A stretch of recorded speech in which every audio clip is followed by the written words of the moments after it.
एक समय की बात है। भगवान बुद्ध एक गांव में उपदेश दे रहे थे। उन्होंने कहा कि हर किसी मनुष्य को धरती माता की तरह सहनशील तथा क्षमाशील होना चाहिए।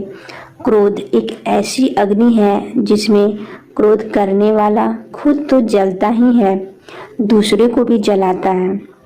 सभा में बैठे सभी व्यक्ति भगवान बुद्ध की वाणी को शांति से सुन रहे थे, लेकिन वहां स्वभाव से ही अति क्रोधी एक ऐसा व्यक्ति भी बैठा हुआ था जिसे ये सारी बातें बेतुकी सी लग रही थी।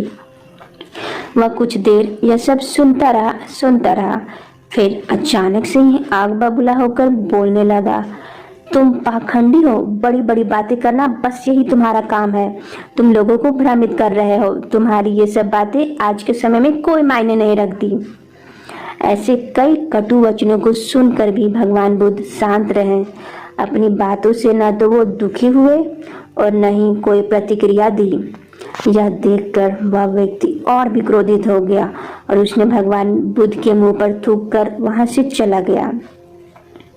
अगले दिन जब उस व्यक्ति का क्रोध शांत हुआ तो उसे अपने बुरे व्यवहार के कारण पछतावे की आग में जलने लगा और उन्हें ढूंढते हुए उसी स्थान पर पहुंचा। पर भगवान बुद्ध कहाँ मिलते? वह तो अपने शिष्यों के साथ पास वाले एक अन्य गांव निकल चुके थे। व्यक्ति ने बुद्ध के बारे में लोगों से पूछा और ढूंढते ढूंढते वहां पहुंचा जहां बुद्ध प्रवचन दे रहे थे। उन्हें देखते ही वह उनके चरणों में गिर पड़ा और बोला, मुझे क्षमा कर दीजिए प्रभु, मुझे क्षमा कर दीजिए। भगवान बुद्ध ने कहा, तुम कौन हो भाई? तुम्हें यहाँ क्या हुआ है? क्यों क्षमा मांग रहे हो? उसने कहा, क्या आप भूल गए प्रभु? मैं वही हूँ जिसने कल आपके साथ बहुत ही बुरा व्यवहार किया। मैं बहुत ही शर्मिंदा हूँ। मैं मेरे दुष्ट आचरण की क्षमा याचना करने आया हूँ। भगवान बुद्ध ने प्रेम पूर्वक कहा, बीता हुआ कल तो मैं वहीं छोड़कर आ गया। तुम अभी भी वहीं अटके हुए हो। तुम्हें अपनी गलती का आभास हो गया है। तुमने पश्चाताप कर लिया है। तुम निर्मल हो चुके हो। अब तुम आज में प्रवेश करो। बुरी बातें तथा बुरी घटनाएं याद करते रहने से वर्तमान और भविष्य दोनों बिगड़ जाते हैं। बीते हुए कल के कारण आज को मत बिगाड़ो। उस व्यक्ति का सारा बोझ उतर गया। उसने भगवान बुद्ध के चरणों में पड़कर क्रोध का त्याग और क्षमाशीलता का संकल्प ले लिया।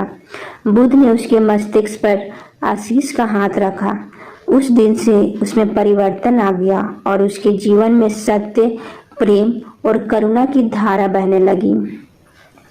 सो मित्रों, बहुत बार हम भूत में की गई गलतियों के बारे में सोच कर बार बार दुखी होते रहते हैं और खुद को कोसते रहते हैं।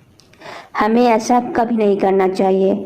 गलती का बोध हो जाने पर हमें उसे कभी न दोहराने का संकल्प ले लेना चाहिए और एक नई ऊर्जा के साथ वर्तमान को सुदृढ़ बनाना चाहिए। फ्रेंड्स, ये कहानी से आपको क्या सीख मिली, कृपया करके हमें कमेंट में ज़रूर बताएं। धन्यवाद।